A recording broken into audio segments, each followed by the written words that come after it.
শুরু হচ্ছে, বলেন সুবহানাল্লাহ। হরমুজ ডাক দিয়ে বললেন, ওগো উমর, আমি হরমুজ জানি আমি ইসলামের অনেক ক্ষতি করেছি, মুসলমানদেরকে মেরেছি, তবে ইসলামের পুত পবিত্রতার কথা আমি শুনেছি, আমি কোনোদিন দেখি নাই। আমি আজকে সচক্ষে প্রমাণ পেয়ে গেলাম।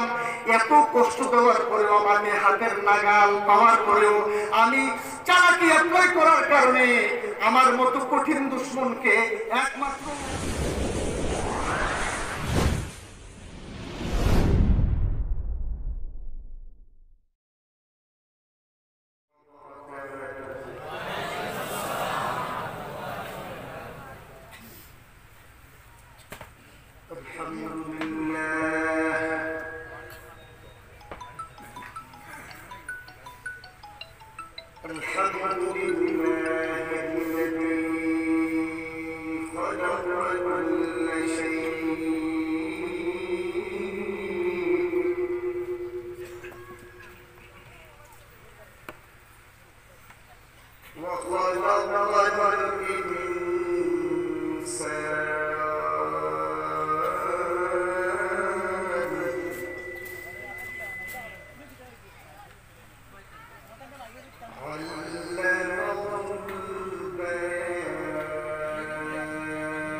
قال النبي صلى الله عليه وسلم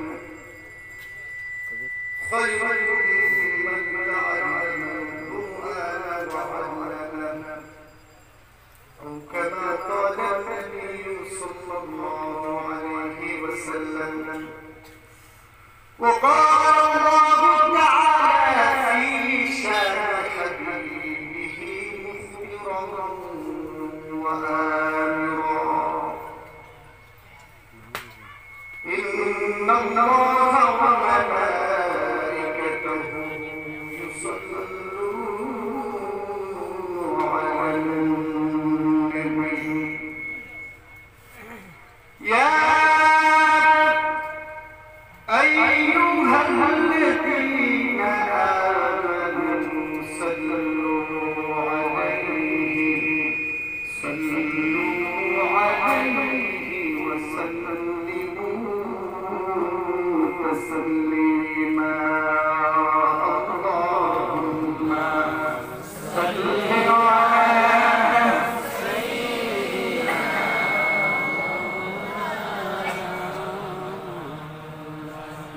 وعلى آل سيدنا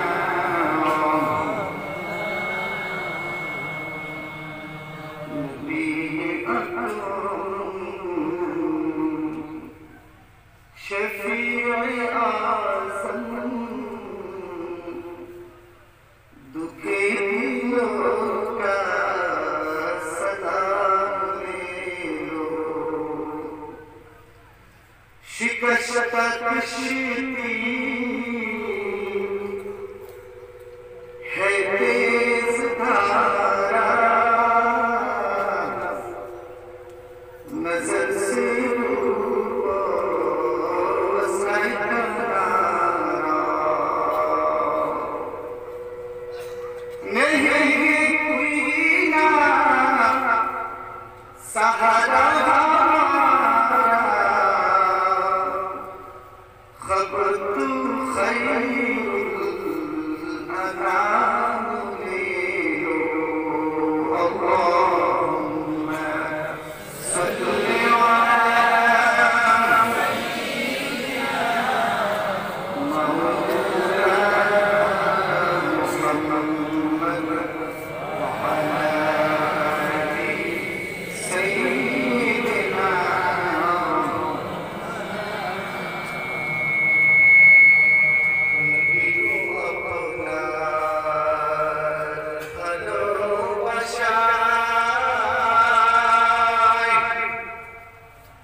বিভিন্ন প্রবলেম থেকে বাঁচিয়ে আমাদের ইচ্ছার কারণে, সৎ ইচ্ছার কারণে আল্লাহ রহমত করে, করুণা করে যে আমাদেরকে মাহফিলটাকে সাজিয়েছেন, আশা এবং বসার তৌফিক দিয়েছেন, সেই আল্লাহর জন্য আমরা একটা শুকরিয়া আদায় করি। সবাই বলি আলহামদুলিল্লাহ, আরো জোরে বলি আলহামদুলিল্লাহ।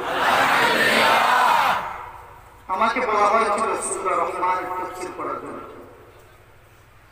ভাইয়েরা আমার, যুবক ভাইয়েরা আমার, আপনারা আমাকে দেখেছেন, বিশেষ করে আমার ভাই মওলানা তাসলিমউদ্দিন সাহেব, ওনার জন্য দোয়া করি। উনি প্রস্তাব দিয়েছেন, আপনারা গ্রহণ করেছেন, আল্লাহ তৌফিক দিয়েছে, এসেছে। ঠিক কিনা বলুন? আমার আশার কথা নয়। আমি কমিটি কর্তৃপক্ষকে বলেছিলাম, আমার মা অত্যন্ত অসুস্থ, উনি অন্তিম শয্যায়, আজকে প্রায় 1.5 মাস। গতকালকে জুমার নামাজের আগে 11:30টার সময় মা এমনভাবে আল্লাহকে ডাকছিলেন, আমরা মনে করছিলাম যে মা এই মুহূর্তে চলে যাবে। যাই হোক, আল্লাহর অশেষ কৃপা, এখন পর্যন্ত মাকে বাঁচিয়ে রেখেছেন।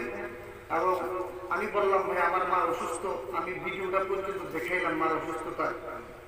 তো ওনারা বললেন, হুজুর আমরা তো বহুত আশা করে মাহফিলটা সাজাইছি যে আপনি আসবেন, আমরা আপনার মায়ের জন্য দোয়া করি এবং আপনার মা সুস্থ থাকুক, আপনি আসেন, আমাদের আকাঙ্ক্ষা যে আপনারা আসবেন।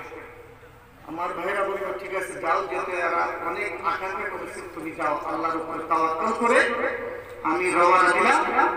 এবং আসার পথে আমার কিছু ঘটনা ঘটেছে, এটা বলবো, আমি বলবো আপনাদের সাথে যে আল্লাহ রব্বুল আলামিনের কুরআনের মাহফিলে আমি আল্লাহর উপর মুতাওয়াক্কিল হয়ে আমি রওনা দিলাম। রওনার পথে আল্লাহ রব্বুল আলামিন আমাকে দুইটি সময় দিতে সাহায্য করেছেন। বলুন সুবহানাল্লাহ। এক নাম্বার 1, আমি আমার ঘর থেকে যখন রওনা দিলাম, সুনামুরা হয় আগরতলা আসলাম, ট্রেনে উঠলাম। আগে তো আমরা আসলাম, লোকের ট্রেন ছিল 40 টাকা বদরপুর পর্যন্ত ভাড়া। তো লাইন দেখে, টিকিট কাটার লাইন দেখে আমি এই পাকারখান থেকে একটা ভাই, আমি বুঝলাম যে সে মুসলমান। ভাই তোমার নাম কি? বলে আমার নাম হোসেন। আমি বললাম, ভাই যে লাইন আমরা সিট পাবো না, এত দূরে রাস্তা বসে না যেতে পারি, সমস্যা হবে। ভাই তুমি আমি তোমাকে 100 টাকা দিলাম, তুমি 2টা টিকিট কাটো, সে কাটবে পাকারখান থেকে, আমি কাটবো চুরাইলাম, আমি তোমার জন্য সিট নেবো, আমি কিন্তু সিট নেব। সে রাজি হলো, তাকে 100 টাকা দিয়ে দিলাম। আমি একটা বগিতে সিটে বসলাম। সমস্যা হচ্ছে আপনাদের, মানে এই আল্লাহ কিভাবে মদত করলো। সিটে বসে, জানালার পাশে সিটে বসলাম। কিছুক্ষণ পরে সে যুবক আমাকে ফোন দিল, হুজুর বলে কি ট্রেন যে কাউন্টারে আমাদেরকে টিকিট দিচ্ছে না। বলে কেন? টিকিট শেষ। তাহলে বলে আমরা ভিডিও করে রেখেছি, আমি এজ এ প্রুফ হিসেবে যদি টিটি আছে তাকে সাথে আমি দেখাইতে পারি। আমি তো ঠিক আছে, এরকম কি আমরা তো বেলায় না, বলে অনেক প্যাসেঞ্জাররা টিকিট দেয় না, বলছে টিকিট নাই। তো আসলাম, সেও বসলো, যে সিটে বসলাম সামনের সিট যারা বসেছেন 3 জন প্যাসেঞ্জার, এরা টিকিট কেটে দিয়েছে বাই নেটের দ্বারা, আপনার কম্পিউটারের দ্বারা কেটে নিয়েছে। তখন আমি বললাম, ভাই আমি তো হুজুর, টিটি যদি আসে, আমি তো বেশ যদি তুমি একটু টিটির মাধ্যমে আমরা টিকিটটা করে নিই। 170 টাকা পাতারখান থেকে পাতারখান পর্যন্ত 160-70। টিটির কাছে সে গেল, টিটি বললো 200 টাকা করে লাগবে। ঠিক আছে, আমি তো 200 আরো বেশি হলো আমি দেব, তুমি কাটো, কারণ এখানে সমস্যা আছে, যদি ওরা কিছু জিজ্ঞাসা করো আমি তো শরম পেয়ে যাবে। সে বলে, হুজুর আসেন। টিটির কাছে গেলাম, টিটির কাছে যাওয়ার পরে সে তো আমার পোশাক দিয়েছে না, হুজুর বলে 370 টাকা লাগবে। সে আমাকে বলে 370 টাকা লাগবে। এইটা বলেই তার সাথে যে টিকিটটা কাট করে সময়টা না, ট্রেনটা ছেড়ে দিয়েছে। সে উঠলো, আমি উঠলাম। ঠিক আছে, পরে দেখা যায়, ওদেরকে বললাম, ভাই এরকম সমস্যা নেই, যদি আসে হয় টিকিট কাটবেন, না হলে একটা ফাইন দিয়ে দেবেন। এরকম আমার মতো আমি একা না, প্রায় 200-300 আর এর উপরও প্যাসেঞ্জার যারা টিকিট কাটে না, এরা দিতেই পারতেছে না টিকিট। আমাদের কি দোষ? তোমাদের কাছে টিকিট না, আমরা তো প্রস্তুত, ঠিক না? তো যাই হোক, বলে হুজুর আইসুর ওয়াজ করতে একটা ঘটনাটা এই জন্যই বলছি, এটা আমাদের জন্য একটা ইবরত। বলেন না সুবহানাল্লাহ। আসার পরে কুমারঘাট পর্যন্ত আসলাম, চিঠির কোনো খবর নাই। সুবহানাল্লাহ। কুমারঘাটে আমি যেই চেয়ারে বসেছি, সিটে বসেছি, ওই সিট এখন পর্যন্ত রিজার্ভেশন কেউ কাটেও নাই, আলহামদুলিল্লাহ কাটেও নাই। কুমারঘাটে আসার পরে আরেকজন প্যাসেঞ্জার এখান থেকে কাটলো, সে শিলচর যাবে। তখন আমি একটু দাঁড়াইলাম, দাঁড়ানো কিছুক্ষণ পরে ধর্মনগর আসলাম, এখানে আমার সিট খালি, আবার বসে গেলাম। আল্লাহকে তুমি যে নিয়ে করেছে তোমাকে আমি আরামের সাথে ওখানে পৌঁছাই বলেছিলাম। যাক, আজ অব্দি টিকিট দেখা নাই। আমি এটা বললাম যে এই মুতাসির, তুমি কোরআনের জন্য নামাজের উপরে ভরসা করে এসেছো, আমি তোমাকে বিনা টিকিটে আরামের সাথে কোরআনের মাহফিলে পৌঁছাই দিলাম। বলেন সুবহানাল্লাহ। এর নামই হচ্ছে রহমান। বলেন সুবহানাল্লাহ। এর নামই রহমান, উনি পরম করলাম। আল্লাহু আকবার বলেন। ভাইরা আমার, যুবক ভাইরা আমার, এই বছর যেহেতু এটা হয়েছে, এই এলাকার যুবক ভাই অন্যান্য যারা বেঁচে থাকবেন, আগামী থেকে যতদিন বাঁচবেন এই কোরআনের মাহফিল হবে কি হবে না? বলেন এটা হবে কি হবে না? ইনশাআল্লাহ হবে। কারা কারা এটা করার জন্য জীবন দিয়ে প্রস্তুত? হাত তোলেন ইনশাআল্লাহ। নারে তাকবীর, নারে তাকবীর, ইসলাম ইসলাম, আল কোরআনের আলো, ইসলাম পার এলাকাবাসী জিন্দাবাদ, ইসলাম পার যুবক সম্প্রদায়। রব্বুল আলামিন আমাদেরকে ইসলামী কবুল করুক সবাই বলে আমিন। ভাইরা আমার, এই মাহফিলটা আমরা দিয়েছি, আমরা এসেছি, ওলামা কেরামরা এসেছেন। আগামীকালকে আমির শরীয়ত শেষ দিন নায়গা আমির শরীয়তরা আসবেন। আজকেও জানসিং হযরত রায় করে এসেছেন। এরা বর্তমানে আমরা মনে করি এরা আল্লাহর বলে, ঠিক কিনা? আল্লাহর বলিরা আসবেন নিশ্চয়ই। আমাদের আশা এই মাহফিলটা আল্লাহ তাআলা কবুল করবেন সবাই বলে আমিন। ভাইরা আমার, প্রথমে যে কথাটা সেটা হচ্ছে এই যে মাহফিল করলে, এই মাহফিলে বসলে আমাদের উপকার, আমাদের কি উপকার হয়?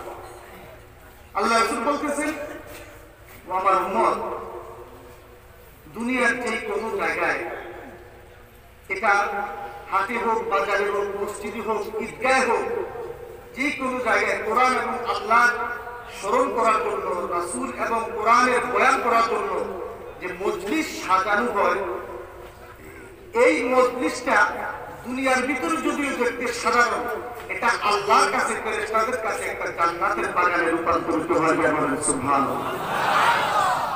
আল্লাহ রাসূল সাল্লাল্লাহু আলাইহি ওয়াসাল্লাম হাদিস বলেছেন এই মাহফিলের ব্যাপারে, কোরআনের মাহফিলের ব্যাপারে আল্লাহ রাসূল সাল্লাল্লাহু আলাইহি ওয়াসাল্লাম আজ থেকে 1450 বছর পূর্বে সাহাবায়ে কেরামদের সামনে বলে দিয়েছেন, আমার সাহাবায়ে কেরাম, লা ইয়াকুদু কওমুন ইয়াযকুরুনাল্লাহা ইল্লা হাফাতুহুল মালায়েকা ওয়া গাশিয়াতুহুমুর রাহমা ওয়া নাযালাত আলাইহিমুস সাকিনা ওয়া যাকারাহুল্লাহু ফী মান ইনদা। জোরে জোরে বলেন সুবহানাল্লাহ। ও দুনিয়ার মানুষ, তোমরা জানো না আমার যে ইমানদার উম্মতেরা আল্লাহকে না দেখে, জান্নাত এবং জাহান্নাম না দেখে, আমি রাসূলকে না দেখে এরকম একটি কোরআনের মাহফিল সাজায়, আল্লাহর জিকিরের হালকা সাজায়, আল্লাহ রাব্বুল আলামিন এই মাহফিলটাকে সাধারণ মাহফিলে পরিণত করেন না। ইল্লা হাফাতুহুল মালায়েকা, ওই মাহফিলটাকে আল্লাহর পবিত্র রহমতের ফেরেশতা এইভাবে বেষ্টন করে ফেলে। সুবহানাল্লাহ। ওয়া গাশিয়াতুহুমুর রাহমা, আল্লাহ রাসূল বলেছেন ওই মাহফিলকে যারা সাজিয়েছেন, ওই মাহফিলের প্যান্ডেলে বসে যে সমস্ত আল্লাহর বান্দারা শুনতেছেন এবং মাইকের আওয়াজ, কোরআন এবং হাদিসের কথা যে সমস্ত বান্দারা শুনতেছেন, আল্লাহ রাসূল বলেছেন ওয়া গাশিয়াতুহুমুর রাহমা, আল্লাহ রাব্বুল আলামিনের পক্ষ থেকে অপরন্ত রহমত তাদের প্রতি প্রেরণ করে। সুবহানাল্লাহ। ওয়া নাযালাত আলাইহিমুস সাকিনা, আল্লাহ রাসূল বলেছেন শুধু তাই নয়, যে আল্লাহকে না দেখে আল্লাহর প্রশংসা করার জন্য, কোরআনের তাফসীর করার জন্য যে মাহফিলগুলো দুনিয়ার জমিনে সাজানো হয়, গুলো সাধারণ মাহফিল নয়। ওয়ানাযালাত আলাইহিমুস সাকিনা, ওই মাহফিলের ওয়াজ যারা শুনছে এবং যারা বসে রয়েছেন প্রত্যেকের উপরে আল্লাহ রাব্বুল আলামিনের পক্ষ থেকে অনুপম শান্তি অবতীর্ণ করে। আমি জোরে বলবো সুবহানাল্লাহ। এটা কি আমার কথা? এটা কার কথা? আল্লাহ রাসূলের কথা। কার কথা? আল্লাহ রাসূলের কথা মানে আল্লাহর কথা। আল্লাহ রাসূলের কথা মানে আল্লাহর কথা। এরপর আল্লাহ রাসূল বলেছেন ওয়া যাকারাহুমুল্লাহু ফীমান ইনদা সুবহানাল্লাহ। ওয়া যাকারাহুমুল্লাহ, আল্লাহ রাব্বুল আলামিন আলোচনা করে ফীমান ইনদা, আল্লাহর নৈকট্য ফেরেশতাদের সাথে। বলেন সুবহানাল্লাহ। সুবহানাল্লাহ। এই মুহূর্তে বিশ্বাস রাখবেন, এই মুহূর্তে আমাদের এই আলোচনার ব্যাপারে, এই যুবকদের ব্যাপারে, আপনাদের ব্যাপারে আল্লাহ রাব্বুল আলামিন আরশে আজিমে নৈকট্য ফেরেশতাদের সাথে আমাদের ব্যাপারে আলোচনা করতেছেন। বলেন সুবহানাল্লাহ। কার কথা? আল্লাহ রাসূলের কথা। কার কথা? আল্লাহ রাসূলের কথা মানে আল্লাহ রাসূলের কথা মানে আল্লাহর কথা। ওয়া যাকারাহুল্লাহ, আল্লাহ আলোচনা করতেছেন এই মুহূর্তে আমাদের ব্যাপারে ফীমান ইনদা, যে সমস্ত নিকটবর্তী ফেরেশতারা আল্লাহর সাথে রয়েছেন। বলেন না সুবহানাল্লাহ। এটা বিশ্বাস হয় কিনা? বলুন বিশ্বাস আছে কিনা? যদি এই বিশ্বাস না থাকে আমাদের ঈমান থাকবে না, ঠিক কিনা? এই বিশ্বাস না থাকলে আমাদের ঈমান থাকবে। বলে কি আলোচনা করতেছে শুনুন, শুনবেন আপনারা। আল্লাহ বলতেছেন আরশ বহন করে রয়েছেন এই মুহূর্তে চারজন ফেরেশতা। কয়জন? চারজন ফেরেশতা। আল্লাহ রাব্বুল আলামিন যিনি রহমান, বলেছেন আল্লাহ কোথায় রয়েছেন? আর রহমানু আলাল আরশি ইসতাওয়া। সুবহানাল্লাহ। আমাদের আল্লাহর একটা সুনির্দিষ্ট জায়গা রয়েছে, সেটা হচ্ছে কোথায়? আরশে আজিম। আরশে আজিম। আল্লাহ রাব্বুল আলামিন যিনি রহমান পরম করুণাময়, উনি আরশে আজিমের সমাসীন রয়েছেন। বলেন সুবহানাল্লাহ। ওখানে আছেন ঠিক, কিন্তু আল্লাহর নজর তামাম পৃথিবীর দিকে রয়েছে। বলেন সুবহানাল্লাহ। আল্লাহর নজর সারা পৃথিবীর দিকে রয়েছে। এই মুহূর্তে আল্লাহ আলোচনা করতেছেন আরশ বহন করে চারজন ফেরেশতা, কিন্তু কিয়ামতের ময়দানে আল্লাহ রাব্বুল আলামিন আটজন ফেরেশতার উপর ভর করে আরশটাকে নিয়ে কিয়ামতের ময়দানে নামবেন। বলেন সুবহানাল্লাহ। ওয়াকানা আরশু রাব্বিকা ইয়াওমাইযিন ফাওকাহুম সামানিয়া। বলেন না সুবহানাল্লাহ। আটজন ফেরেশতার উপর ভর করে আল্লাহ সিংহাসন নিয়ে দুনিয়াতে নামবেন। আল্লাহু আকবার বলেন। এই মুহূর্তে চারজন ফেরেশতা আল্লাহ সিংহাসনকে কাঁধে নিয়ে রয়েছে। আমি ওই দিকে যাচ্ছি না। আল্লাহ বলতেছেন হে জিবরাইল, হে মিকাইল, হে ইসরাফিল, হে আজরাইল, হে আরশের ফেরেশতারা, হে মালাইকাতুল জিবাল, হে পাহাড়ের ফেরেশতারা, জান্নাতের ফেরেশতা রিজওয়ান, জাহান্নামের ফেরেশতা মালিক। আমি বলছি এই মুহূর্তে ইশারা পারে যে যুবকরা, উলামায়ে কেরামরা বসে রয়েছেন, এরা কি করতেছে? বলেন না সুবহানাল্লাহ। আল্লাহ জানেন আমরা কি করতেছি। আল্লাহ জানি কিনা? বলুন। আমরা আল্লাহ কোরআনে আলোচনা করতেছি এবং শুনতেছি এবং আমল করার নিয়তে বসে রয়েছে, ঠিক কিনা? বলুন। ফেরেশতারা বললেন এই বালিকারা, এরা কেন বসে রয়েছে, কি কারণে বসে রয়েছে আমাদের যে আপনার ভালো জানেন। বলেন না সুবহানাল্লাহ। এরপরে বলে এরা বসে রয়েছে আল্লাহ আপনার কোরআনের কথাগুলো, কোরআনের তাফসীর, কোরআনের বাণীগুলো আপনাকে তো দেখে নাই, আপনার কোরআনের সঠিক মুজিজা তো এরা পায় নাই, তবে কোরআনে আপনি কি বলেছেন এগুলো শুনতেছে। বলেন না সুবহানাল্লাহ। বলে কেন? বলে আপনাকে পাওয়ার জন্য। কেন? কেন বলে? আপনাকে পাওয়ার জন্য।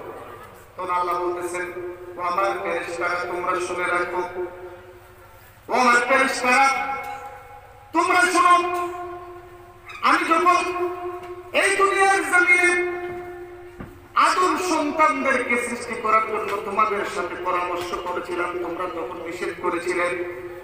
তোমরা বলেছিলে আল্লাহ ওয়া নাহনু নুসাব্বিহু বিহামদিকা ওয়া নুকদ্দিসু লাক। আল্লাহ কেন তুমি আবার ফার্দার তুমি আদম জাতিকে সৃষ্টি করবে? আমাদেরকে সৃষ্টি করার পরে তুমি দুনিয়ার জমিনে জিন জাতিকে সৃষ্টি করেছো, কিছু সময় এরা তোমার হুকুমগুলি মেনেছে, পরে আবার নাফরমান হয়ে গেছে, তুমি তাদেরকে শেষ করে দিয়েছো। আল্লাহ আসমান এবং জমিনে আমাদেরকে অগণিত ফেরেশতা তুমি নূর দ্বারা সৃষ্টি করে রেখে দিয়েছো।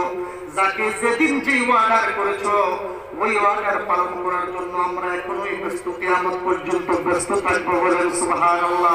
মাবুদ, তুমি কেন আবার সরকার আদম জাতির সৃষ্টি করবে? এরা দুনিয়ার জমিনে ফাসাদ করবে, খুন খারাপি করবে, ভাই ভাই হিংসা করবে, একে অপরকে মারবে, রাজনৈতিক কারণে হোক, জায়গা জমির কারণে হোক, এবং বিভিন্ন ব্যবসা বাণিজ্যের কারণে হোক, দুনিয়ার কারণে এরা একে অপরকে হিংসা করবে। বড়রা ছোটদেরকে আদর করবে না, ছোটরা বড়দেরকে সম্মান করবে না, এরা মদ খাবে, এরা খুন করবে, এরা জিনা করবে। বাড়ি তালা তুমি কেন তাদেরকে সৃষ্টি করতে চাও? ওয়ানাহনু নুসাব্বিহু বিহামদিকা ওয়া নুকাদ্দিসু লাক, আমরাই তোমার পবিত্রতা এবং তোমার তাসবিহ পাঠ করতেছি, আমরাই তোমার পবিত্রতা বর্ণনা করার জন্য যথেষ্ট। আল্লাহ রাব্বুল আলামিন ওই মুহূর্তে ফেরেশতাদেরকে বলে দিয়েছেন, ক্বালা ইন্নী আ'লামু মা লা তা'লামুন।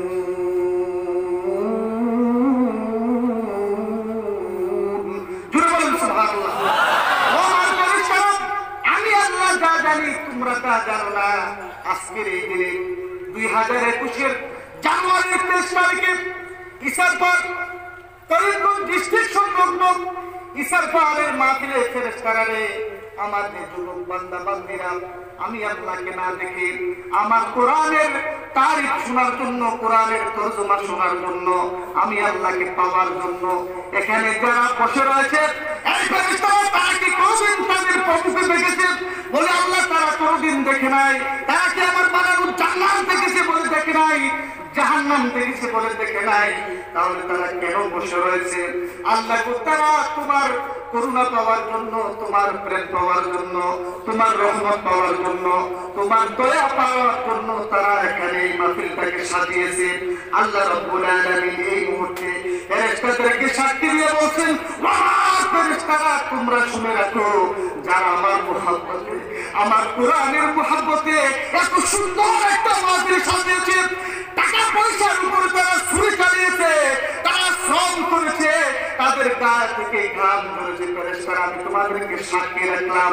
এই মাহফিলের ভিতরে আমার যত বান্দা, যত গরিব গুনার কাজ করুক না কেন, আজকের এই মাহফিলে যদি তারা তওবা করে এক ফোঁটা চোখের পানি ছেড়ে দিয়ে আমি আল্লাহর কাছে কান্দে, আমি তোমাদেরকে সাক্ষী দিয়ে বললাম, আমি আল্লাহর জালালিয়াতের কসম, আমি আল্লাহর রহমান রহিম নামের কসম দিয়ে বলছি, আমার এই মুহূর্তে যত বান্দাগুলি বসে রয়েছে, যত যুবকগুলি বসে রয়েছে, আমার যত বান্দারা আমার কোরআনের কথা শুনছে, আমি আল্লাহ রাব্বুল আলামিন নিজ গুণে তাদের জীবনের সমস্ত গুনাহগুলি ক্ষমা করে আমি তাদের জান্নাতের সার্টিফিকেট দিয়ে দেব। বলেন সুবহানাল্লাহ।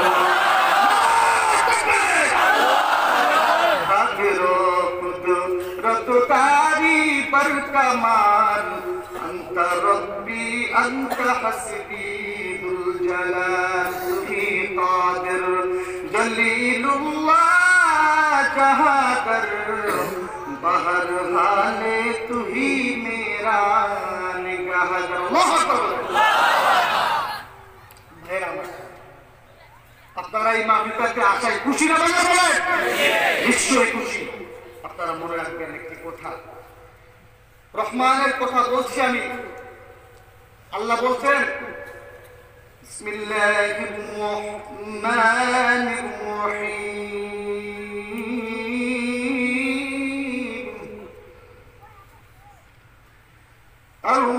আর-রহমানু আল্লামাল কুরআনা খালাকাল ইনসান। আল্লাহু আকবার।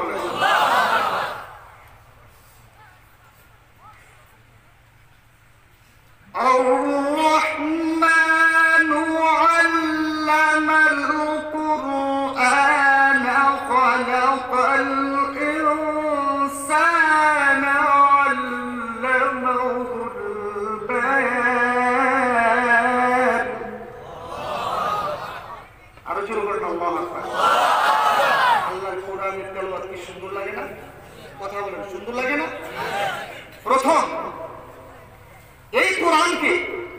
এই কোরআন কি? এই কোরআনকে কোরআন কেন নাম রাখা হয়েছে? এই কোরআনের নাম কোরআন শরীফ কেন রাখা হয়েছে? এই কোরআন কার কিতাব, কোথায় থেকে, কার কাছে, কিসের জন্য অবতীর্ণ হয়েছে, এ সম্পর্কে আগে একটু আলোচনা করবো। আপনাদের সমস্যা হচ্ছে না তো? একটু জোরে শরীফ করি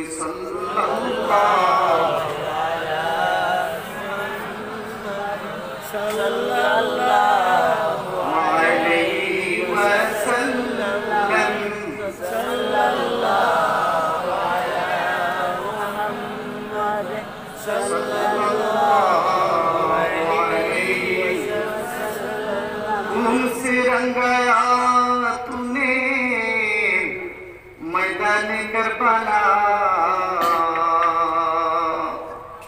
खून से रंगाया तूने मैदान करबला, ओहुद को रंगाया तूने खूने हंज़ला सल्लल्लाहु अलैहि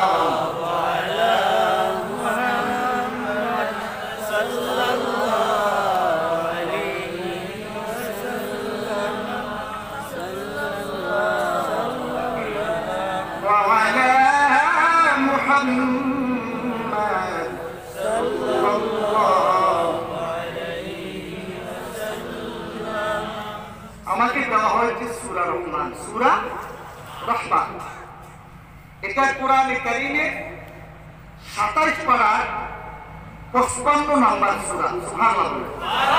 কত নম্বর? 55 নম্বর সূরা। এই সূরাতে 78 আয়াত রয়েছে, অর্থাৎ 78টি আয়াত রয়েছে এবং 3টি রুকু রয়েছে। 3টি রুকু রয়েছে। প্রথমত যেহেতু এই সূরা আমাকে দিয়েছ, সূরাতুর রহমান মাক্কিয়া আম মাদানিয়া, এই সূরা কি মক্কা শরীফে অবতীর্ণ হয়েছে না মদিনা শরীফে? মুফাসসিরিন কেরামদের দৃষ্টিকোণে মতভেদ রয়েছে। অনেক মুফাসসিরিন কেরাম বলেছেন সূরা রহমান মক্কা শরীফে অবতীর্ণ হয়েছে। তার ওয়াজহ হাসন হচ্ছে এই আয়াত, সূরা রহমানের আয়াতগুলি ছোট ছোট আয়াত, আর মক্কি জিন্দেগিতে আল্লাহ রাসূলের মক্কি জিন্দেগিতে যে সূরাগুলি ছোট, যে আয়াতগুলি ছোট, এগুলা মক্কি জিন্দেগিতে অবতীর্ণ হয়েছিল। দ্বিতীয় সাবমিশন দলিল দ্বারা প্রমাণ করছে এই সূরা রহমানে আকাইদের বিষয় রয়েছে, আকীদার বিষয় রয়েছে, বিশ্বাসের বিষয় রয়েছে। আকাইদ নাসুবি যেটা আমরা পড়েছি, এখানে বিশ্বাস মূলক জিনিস রয়েছে, এটা যেটা ইসলামের শুরুয়াত আল্লাহ অবতীর্ণ করেছেন। এই জন্য তাদের খেয়াল হয়েছে এই সূরাটা মক্কা। বিদায় উলামায়ে কেরামরা রয়েছে। আরেকটি দলিল তাফসীর কারণ পেশ করেছেন, যখন সূরা রহমানের ব্যাপারে জিনদের সামনে আল্লাহ রাসূল পড়েছিলেন,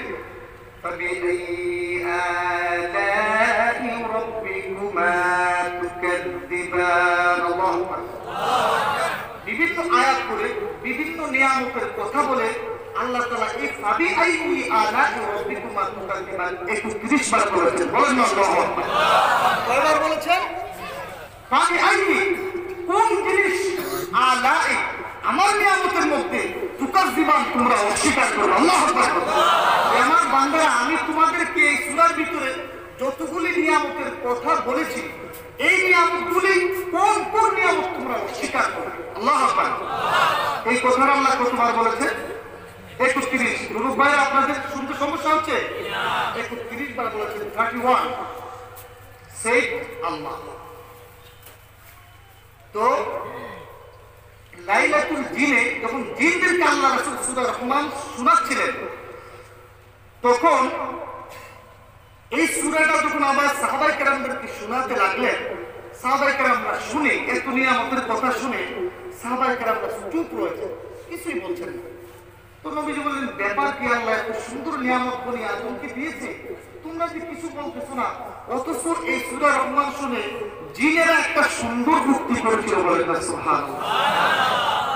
আল্লাহ রাসূল বলেছেন, ও আমার সাহাবায়ে কেরাম, আমি যখন সূরা রহমান লাইলাতুল জিন্নে জিনদের সামনে যখন আমি রাসূল সূরা রহমান তেলাওয়াত করে শোনালাম, সূরা রহমানে আল্লাহ রাব্বুল আলামিন অনেকগুলি নিয়ামতের কথা বান্দা এবং জিনদেরকে উদ্দেশ্য করে ইন্ডিকেট করে বলেছে, ও আমার জিন বান্দারা, ও আমার মানুষ বান্দারা, তোমাদের জন্য আমি আল্লাহ এই নিয়ামতগুলি প্রদান করেছি। আমার ওই নিয়ামতগুলির মধ্যে তোমরা কোন কোন নিয়ামত অস্বীকার করবে? সাহাবায়ে কেরাম, তোমরা তো কোনো উক্তি করলে না। আমি যখন জিন জাতিদেরকে সূরা রহমান শোনালাম, তিরমিজি শরীফের হাদিস, তারা উক্তি করেছিল, লা বিশাইইন মিন নি'মাতিকা নুকাযযিবু রাব্বানা ফালাকাল হামদ। জোরে জোরে বলেন সুবহানাল্লাহ। ও আল্লাহর রাসূল, আপনি আপনার প্রভুকে জানিয়ে দেন, লা বিশাইইন মিন নি'মাতিকা, আল্লাহ রাব্বুল আলামিন এই বিশ্বজগৎকে সৃষ্টি করার পরে জিন জাতি এবং মানব জাতির জন্য যতগুলি নিয়ামত প্রদান করেছেন, এমন একটা নিয়ামতকেও আমরা জিনরা অস্বীকার করি না। বলেন সুবহানাল্লাহ। লাকাল হামদ। সুতরাং সমস্ত প্রশংসা আল্লাহর জন্য। বলেন সুবহানাল্লাহ। এই হাদিস দ্বারা বোঝা যায় সূরাতুর রহমানের মাধ্যমে। বুঝাইছে আপনাদের? সমস্যা হচ্ছে না তো? কিন্তু আকসার বেশতর মুফাসসিরিন কিরাম বলেছেন হাদা সূরাতু মাদানিয়া। বলেন সুবহানাল্লাহ। আমি মক্কি এবং মাদানির দিকে যাচ্ছি না, অর্থাৎ মক্কি এবং মাদানিয়া মানে হচ্ছে আল্লাহর রাসূল মক্কা শরীফে থাকাকালীন কোরআনের যেই সূরার যেই অংশ যেই আয়াতগুলো অবতীর্ণ হয়েছে এদের নাম হচ্ছে মাক্কিয়া। বুঝেছেন আপনারা? অর্থাৎ মক্কা শরীফে অবতীর্ণ যে আয়াত যে সূরাগুলো অবতীর্ণ হয়েছে এদেরকে মাক্কিয়া বলা হয়। মদিনা হিজরত করে মদিনায় যাওয়ার পরে কোরআনে কারীমের যে সূরা যে আয়াত যে অংশ অবতীর্ণ হয়েছে এদেরকে মাদানিয়া বলা হয়। বলেন সুবহানাল্লাহ। বুঝাইছে আপনাদের? যুবক ভাইদের বোঝানোর দরকার, যেহেতু এটা কোরআনের তাফসীর। বুঝাইছে? আমি হলাম সামান্য একজন আলেম, এখানে যারা রয়েছেন আমার থেকে অনেক বুজুর্গ। এই কোরআন সাধারণ কোরআন নয়, এটাতে তাফসীর করব। আল্লাহু আকবার কর। সূরা রহমান, এই রহমান শব্দ দিয়ে, পবিত্র রহমানের শব্দ দিয়ে যদি একজন ভালো মুফাসসির তাফসীর করে বছর পর বছর তাফসীর করতে পারবে, রহমানের তাফসীর শেষ হবে না। সুবহানাল্লাহ। সাধারণ বস্তু নয়, এটা সাধারণ কিতাব নয়, এটা অসাধারণ কিতাব। বলেন আল্লাহু আকবার। এটা কেমন কিতাব? অসাধারণ কিতাব, যার কোনো তুলনাই নাই, যার কোনো তুলনাই নাই। ভাইরা আমার, যুবক ভাইরা, আপনারা মনে রাখবেন, বিশেষ করে মুসলমানরা আমরা তিনটা সুপার শক্তি পেয়েছি। কয়টা? তিনটা। কয়টা? তিনটা। আরো জোরে বলেন, কয়টি? তিনটা। ভাইরা আমার, মুসলমানরা রাশিয়ার প্রেসিডেন্ট ভ্লাদিমির পুতিন হইতে পারে নাই। সারা পৃথিবীর মুসলমান আমেরিকার প্রেসিডেন্ট হইতে পারে নাই।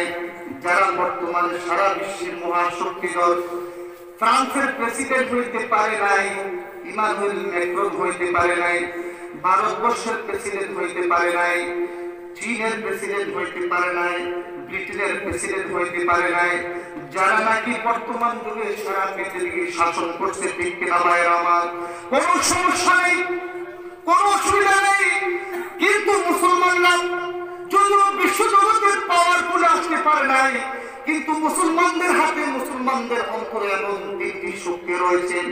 ওই তিনটা শক্তিকে যদি আজকেও সারা মুসলমানরা বুকে নিয়ে ওই শক্তির ইন্ডিকেট অনুযায়ী, এই শক্তির মহাশক্তিদের হুকুম অনুযায়ী তারা যে কাজটি করার জন্য বলেছেন ওই কাজটি যদি আমরা করি, যে কাজটি না করার জন্য বলেছেন ওই কাজটি যদি না করি, আজও যদি সারা পৃথিবীর মুসলমান তিনটি শক্তিকে সামনে রেখে জীবনটাকে যদি অতিবাহিত করে, আল্লাহ রাব্বুল আলামিন সারা পৃথিবীটাকে মুসলমানদের কদমের নিচে রেখে দেবে।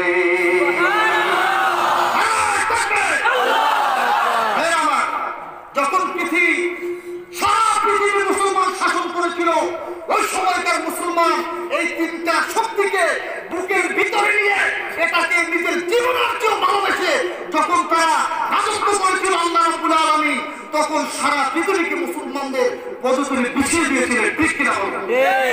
আজকে পৃথিবীর মুসলমান এই কোরআন থেকে অনেক দূরে, আল্লাহ থেকে অনেক দূরে, আল্লাহর রাসূল থেকে অনেক দূরে যায়।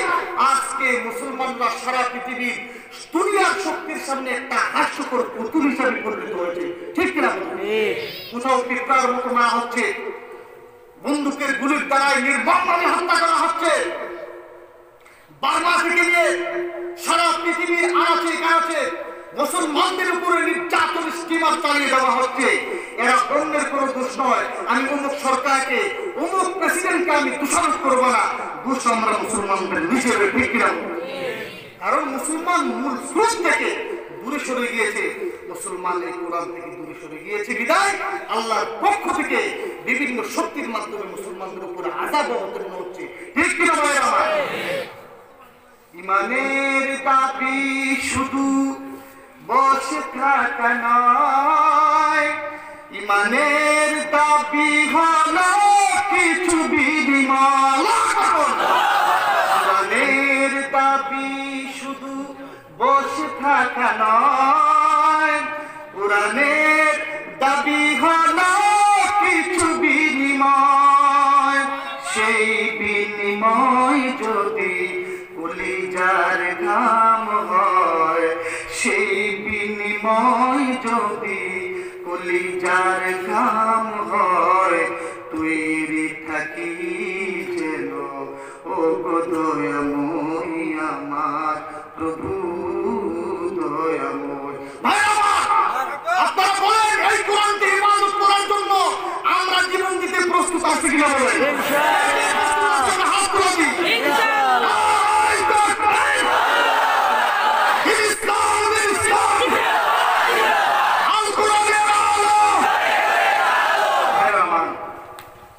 দেখা যায় পৃথিবীর বিভিন্ন জায়গায় কোরআনকে জ্বালিয়ে দেওয়া হচ্ছে, ঠিক কিনা ভাই আমার? ভাই আমরা যদি কোরআনের প্রেমিক হইতাম তাহলে আমাদের অন্তরে জ্বালা লাগতো, আমাদের অন্তরটা এসিড দিয়ে কোরআনের উপরে যেভাবে জ্বলে, আজকে এই কোরআন শরীফকে একদম স্পষ্টভাবে কোরআন হচ্ছে, কোরআন শরীফকে লাঞ্ছিত করা হচ্ছে, বঞ্চিত করা হচ্ছে। আমরা এইভাবে বসে রয়েছি। খোদার কসম, আজকে যদি উপরের শাসন হয়েছে, আল্লাহু আকবার, এই কোরআনকে বেজ্জতকারী একটা মানুষ পৃথিবীর ভিতরে থাকতে পারতো না, ঠিক কিনা বলো? এই কোরআন থেকে আমরা দূরে সরে গেছি বিদায়, কোরআনকে আমরা বুক থেকে ঠেলে দিয়েছি বিদায় আল্লাহর পক্ষ থেকে বিভিন্ন শক্তির মাধ্যমে মুসলমানদের উপরে ঈমানের পরীক্ষা তসবির জানানে ছেড়ে দেওয়া হচ্ছে। এই কোরআনকে ছেড়ে দেওয়ার কারণে ভাই আমার আপনাদের কোনো সমস্যা হচ্ছে না তো? এই কোরআনের নাম কোরআন কেন রাখা হয়েছে বলবো আপনাদের? একটু জিকির করি, লা ইলাহা ইল্লাল্লাহ, লা ইলাহা ইল্লাল্লাহ, লা ইলাহা ইল্লাল্লাহ, লা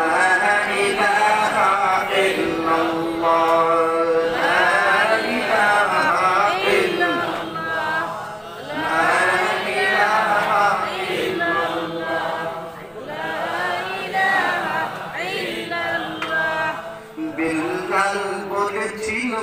লা বিল্লাল বলেছিল এক আল্লাহ, উমাইয়াই দিল কত জ্বালা, উমাইয়াই দিয়েছিল কত জ্বালা। আমার আল্লাহ বলেন ওহ জিবরাইল, আল্লাহ বলেন ওহ জিবরাইল, খুলে দাও জান্নাতের তালা, লা ইলাহা ইল্লাল্লাহ, লা ইলাহা ইল্লাল্লাহ, লা ইলাহা ইল্লাল্লাহ, লা ইলাহা ইল্লাল্লাহ, মুহাম্মাদুর রাসূলুল্লাহ সাল্লাল্লাহু আলাইহি ওয়াসাল্লাম। ভাইরা সবাই বলে আলহামদুলিল্লাহ। এই কোরআনকে কোরআন নাম কেন রাখা হয়েছে? মুফাসসিরগণ বলেছেন এই কোরআন মাকরুহ শব্দ থেকে নির্গত হয়েছে, যার মানে হচ্ছে পড়না, মানে তেলাওয়াত করা। সুবহানাল্লাহ, সুবহানাল্লাহ। আর যদি বলটা সুবহানাল্লাহ, সুবহানাল্লাহ। আমি তেলাওয়াত করা পড়া পাঠ করা। কেননা এই কোরআন কারীম তেলাওয়াত করতে করতে জিবরাইল আলাইহিস সালাম তেলাওয়াতের মাধ্যমে আমাদের প্রিয় নবীর উপর অবতীর্ণ করেছেন বিদায় এই কোরআনের নাম কোরআন রাখা হয়েছে। বলেন সুবহানাল্লাহ। আর বলেন সুবহানাল্লাহ। আল্লাহ তাফসীর কাশা আরেকটি তাফসীর করেছেন এই কোরআন শব্দটা কানুন থেকে নির্গত হয়েছে বা মাকরুন থেকে কানুন থেকে নির্গত হচ্ছে, যা অর্থ হচ্ছে মিল্লা, যার অর্থ হলো মিলা, সম্পর্ক থাকা। বলে সুবহানাল্লাহ। কোরআনকে এই জন্য কোরআন নামকরণ করা হয়েছে। ভাই আমার গভীর মনোযোগ, কোরআনে কারিমে 114টি সূরা রয়েছে, 114টি সূরা রয়েছে, 14টি সিজদার আয়াত রয়েছে, 7 মঞ্জিল রয়েছে, 30টি পারা রয়েছে, 6666 আয়াত রয়েছে। বলেন সুবহানাল্লাহ। এর মধ্যে প্রথম সূরা হচ্ছে সূরাতুল ফাতিহা, সূরা বাকারা, সূরা আলে ইমরান, সূরা নিসা, সূরা মাইদা, সূরা আনআম, সূরা আরাফ, সূরা আনফাল, এইভাবে সূরা তাওবা সামনের দিকে চলছে। সূরা ফাতিহা থেকে সূরা নাস পর্যন্ত 114টি সূরা রয়েছে। এই জন্য কোরআনকে কোরআন নামকরণ করা হয়েছে। যদি আমরা একটা সূরা ফাতিহা থেকে সূরা নাস পর্যন্ত যদি আমরা নির্ণয় করি, একটা সূরার সাথে কোরআন শরীফের আরেকটা সূরার সম্পর্ক রয়েছে। বলেন সুবহানাল্লাহ। সূরা ফাতিহার সাথে সূরা বাকারার সম্পর্ক রয়েছে, সূরা বাকারার সাথে সূরা আলে ইমরানের সম্পর্ক রয়েছে। যদি আমরা সূরা থেকে আমরা বিশ্লেষণ করি, একটা সূরার সাথে আরেকটা সূরার মিল রয়েছে। যদি আমরা আয়াতের দিকে বিশ্লেষণ করি, একটা আয়াতের সাথে আরেকটা আয়াতের মিল রয়েছে। বলেন সুবহানাল্লাহ। একটা আয়াতের সাথে আরেকটা আয়াতের মিল রয়েছে। যেমন আর রহমান আল্লামাল কুরআন খলাকাল ইনসানা আল্লামাহুল বায়ান। বলেন সুবহানাল্লাহ। এই কোরআন শরীফ এত আগে এবং এত গরীব, এত সুন্দর করে, এত মিল করে পৃথিবীর জমিনে কোনো কিতাব রচিত হয় নাই। যেহেতু এই কিতাবটা আল্লাহর পক্ষ থেকে অবতীর্ণ হয়েছে, সারা বিশ্ব জগতের সমস্ত আযাব এই কিতাবের মধ্যে রয়েছে। সুবহানাল্লাহ। কোরআনে কারীম একটা সূরার সাথে আরেকটা সূরার মিল রয়েছে, একটা আয়াতের সাথে আরেকটা আয়াতের মিল রয়েছে বিদায় এই কোরআনকে আল কোরআন নামে নামকরণ হয়েছে। বলেন সুবহানাল্লাহ। এই জমিয়ায় জিন্দা কুরআনে কারীম ये नुজুলে রব্বি মাওলায়ে হাকিম। আল্লাহু আকবার। যদি বলা হয় কোরআন কার কিতাব, কোরআন কিভাবে অবতীর্ণ হয়েছে, কোরআনের ব্যাপারে আমার যুবক ভাইরা স্পষ্ট ধারণা রাখুন। এটা এমন একটি কোরআন, এই কোরআনের উপরে যদি সাধারণ কোনো কাপড় যদি এই কোরআনের সাথে যদি সংস্পর্শ আসে যায়, কোরআনের সাথে যদি একবার লেগে যায়, যেইভাবে সাধারণ কাপড়টা দামি হয়ে যায়, আজকেও যদি সারা পৃথিবীর মুসলমানরা এই কোরআনকে নিজের বুকের ভিতরে লাগাইতে পারে, তাহলে মুসলমানরা দুনিয়ার জমিনও দামি হবে, আখিরাতের জমিনও এর দামি হয়ে যাবে। ভাইরা আমার, এটা সাধারণ কিতাব নয়। আল কোরআন হুয়াল কিতাবুল মুনাজ্জিল আলা রাসূল মাকবুল সাল্লাল্লাহু আলাইহি ওয়াসাল্লাম বিওয়াসিতাতি জিবরাইল ওয়া বিলা শিবহাতি মিন ইনদিল্লাহ। জোরে জোরে বলেন সুবহানাল্লাহ। কোরআন এমন একটি মহান গ্রন্থ, আল কোরআন, যে কোরআন বিশ্ব জগতের একমাত্র একচ্ছত্র অধিপতি, যিনি বিশ্ব জগতের মালিক, যিনি বিশ্ব জগতের সৃষ্টিকর্তা, যিনি বিশ্ব জগতের লালন পালনকারী, ওই বিশ্ব জগতের মালিকের পক্ষ থেকে সারা পৃথিবীর এই বিশ্ব জগতের সৃষ্টির মধ্যে যিনি শ্রেষ্ঠ, বলেন সুবহানাল্লাহ। যিনি সৃষ্টির ভিতরে শ্রেষ্ঠ, যিনি নবীদের ভিতরে শ্রেষ্ঠ, যিনি দুনিয়া এবং আখিরাতের মধ্যে সৃষ্টির মধ্যে যিনি শ্রেষ্ঠ, যাকে সৃষ্টি না করলে আল্লাহ রাব্বুল আলামিন লাউলাকা মা খালাকতুল জান্নাতা ওয়া লাউলাকা মা খালাকতুন নার। আল্লাহ রাসূলের ব্যাপারে আল্লাহ বলেছেন, ওগো নবী, যদি আমি আপনাকে সৃষ্টি না করতাম, আসমান এবং জমিন আমি আল্লাহ কোনো কিছুই সৃষ্টি করতাম না। বলেন সুবহানাল্লাহ। মহান আল্লাহ রাব্বুল আলামিনের পক্ষ থেকে মহান রাসূলের কাছে মহান মাসে, কোন মাসে? মহান মাসে, মহান রাত্রিতে, মহান পবিত্র জায়গায় আল্লাহ রাব্বুল আলামিন এই কিতাবকে অবতীর্ণ করেছেন। বলেন সুবহানাল্লাহ।